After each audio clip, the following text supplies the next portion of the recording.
Hello అందరికీ, నేనైతే బాగున్నానండి. మీరు కూడా అందరూ బాగుండాలని ఆ వెంకటేశ్వర స్వామిని కోరుకుంటున్నానండి.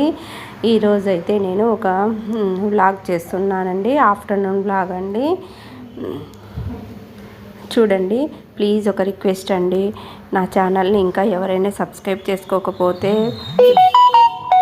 Please like, share, subscribe my channel, support my channel. నేనైతే తెల్ల నువ్వులండి బాగా కడిగి ఆరబెట్టుకున్నానండి. నూగుపిండి కొట్టాలని, నూగుపిండి ప్రిపేర్ చేయాలని తెల్ల నువ్వులు అయితే బాగా నీళ్ళల్లో వేసి గాలించి కడిగి ఆరబెట్టుకున్నానని. ఇవి 2 days ఆరిన తర్వాత తెల్ల నువ్వుల పిండి ప్రిపేర్ చేసుకోవాలని ఆరబెట్టానండి. చూడండి, ఈ నువ్వులు వాడడం వల్ల మనకి కాల్షియం బాగా వస్తుందండి. మసాలా కూరల్లో అయితే తెల్ల నువ్వులు వాడతానండి నేను. తెల్ల నువ్వుల లడ్డూలు కూడా చేస్తానండి, చాలా టేస్టీగా ఉంటాయని ఇక్కడ నల్ల నువ్వులు కూడా తీసుకున్నానండి. అవి 1/2 kg, ఇవి 1/2 kg తెచ్చుకొని బాగా కడిగి ఆరబెట్టుకున్నానండి నువ్వుల లడ్డు ప్రిపేర్ చేసుకోవడానికి. మా ఇంట్లో అయితే ఎప్పుడు నువ్వుల లడ్డు స్టాక్ అయితే ఉంటుందండి. అందుకోసమని నేను నువ్వులు అయిపోతానే తెచ్చి ఇలా చేసుకొనేసి అన్నీ ప్రిపేర్ చేసుకొని పెట్టేసుకుంటానండి. ఎప్పుడు కావాలంటే అప్పుడు నువ్వుల లడ్డు ప్రిపేర్ చేస్తానండి, చూపిస్తానండి. మా ఇంట్లో ఇంకా కొన్ని ఉన్నాయండి నువ్వుల లడ్డు, ఇంకా కొన్ని ఉన్నాయి. అంతలోపలే నేను నువ్వులు తెచ్చుకొని ఇలా కడిగి పెట్టుకున్నానండి. తెల్ల నువ్వుల లడ్డు, నల్ల నువ్వుల లడ్డు 2 ఉన్నాయండి. ఎప్పుడు చేసినా 2 చేస్తానండి. ఇంకా కొన్ని ఉన్నాయండి, ఇవి అయిపోయే లోపల మళ్ళీ కావాలని చెప్పి నువ్వులు ఇలా కడిగి పెట్టుకున్నానండి. చూడండి, నల్ల నువ్వుల లడ్డు రోజు ఒకటి తినడం వల్ల కాల్షియం బాగా వస్తుందండి. పిల్లలకు రోజు ఒకటి పెట్టాలండి నువ్వుల లడ్డు. ఇవి తెల్ల నువ్వుల లడ్డు అండి. నల్ల నువ్వుల లడ్డు కంటే తెల్ల నువ్వుల లడ్డు చాలా టేస్టీగా ఉంటుందండి. మీరు కూడా ట్రై చేయండి. చూడండి, ఇంకా కొన్ని తెల్ల నువ్వుల లడ్డూలు, కొన్ని నల్ల నువ్వుల లడ్డూలు ఉన్నాయండి.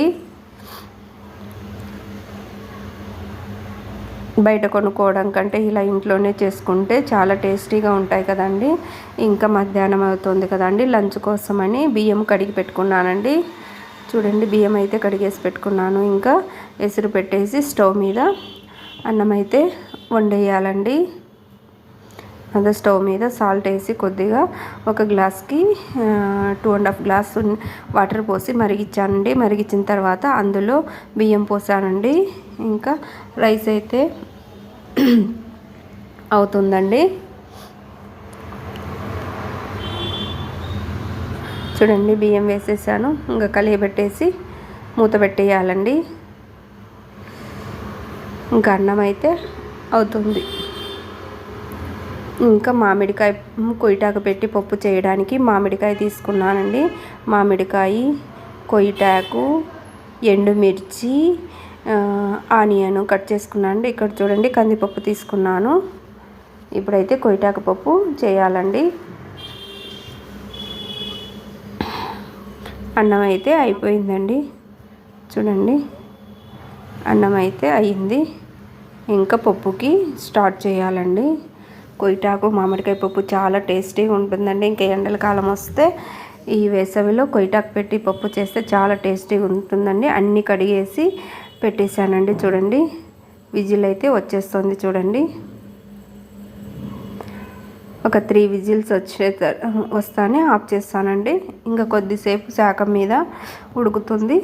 తర్వాత తీసి పప్పు ఎనుపుతున్నానండి. చూడండి, కొద్దిగా చింతపండు పక్కన నానబెట్టుకొని ఉన్నాను. ఇప్పుడు వేసేసి పప్పు అయితే ఎనిపేస్తానండి. కొద్దిగా సాల్ట్, రుచికి సరిపడా సాల్ట్ వేసుకొని పప్పు అయితే ఎనుపుతున్నానండి. ఇప్పుడు పప్పులోకి పోపు పెట్టుకుందాము. కడాయి పెట్టి అందులోకి ఆయిల్ వేసానండి. ఆయిల్ వేసి పోపు కోసం ఆవాలు, జీలకర్ర, మెంతులు, వెల్లుల్లి, కరివేపాకు, ఆనియన్ తీసుకున్నానండి. చూడండి, ఆయిల్ అయితే కాగిపోయింది. అన్నీ అందులో వేసేసి కొద్దిగా ఒక ఒట్టి మిరపకాయ వేసేసి వేయించుకుంటున్నానండి. ఫైనల్గా అయితే పోపు రెడీ అయిందండి. ఇంకా పప్పులోకి వేసేయడమే. చూడండి, కొయ్యటాకు మామిడికాయ పప్పు రెడీ. చాలా టేస్టీగా ఉంటుందండి వేడి వేడి అన్నము కొయ్యటాకు పప్పు. ఇంకా ఫైనల్గా నేను ఇందులోకి నెయ్యి వేస్తున్నానండి. చాలా టేస్టీగా ఉంటుందండి. ఇలాగా లాస్ట్లో నెయ్యి వేసి అంతా కలియబెట్టుకుంటే చాలా టేస్టీగా వస్తుందండి. కొయ్యటాకు పప్పు రెడీ.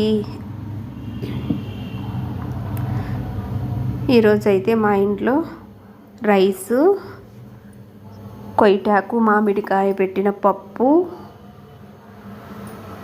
కొయ్యటాకు మామిడికాయ పప్పు అండి. చూడండి ఎంత కలర్ఫుల్గా ఉందో చూడండి. పప్పు అయితే ఎంత కలర్ఫుల్గా ఉందో చూడండి. ఇది మార్నింగ్ చేసిన పచ్చిమిర్చి టమోటా పచ్చడి అండి.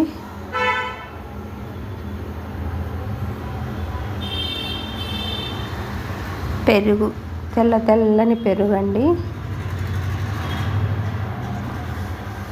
పెరుగు అయితే రోజు డైలీ తినాలండి. నెయ్యి అండి కాచాను, ఇంకా వేరే గిన్నెలోకి వడగట్టలేదండి. మా ఇంట్లోనే ప్రిపేర్ చేసుకుంటానండి. ఇంకా వడలు, బజ్జీలు అండి. ఇవి బయట నుంచి తెచ్చుకున్నామండి.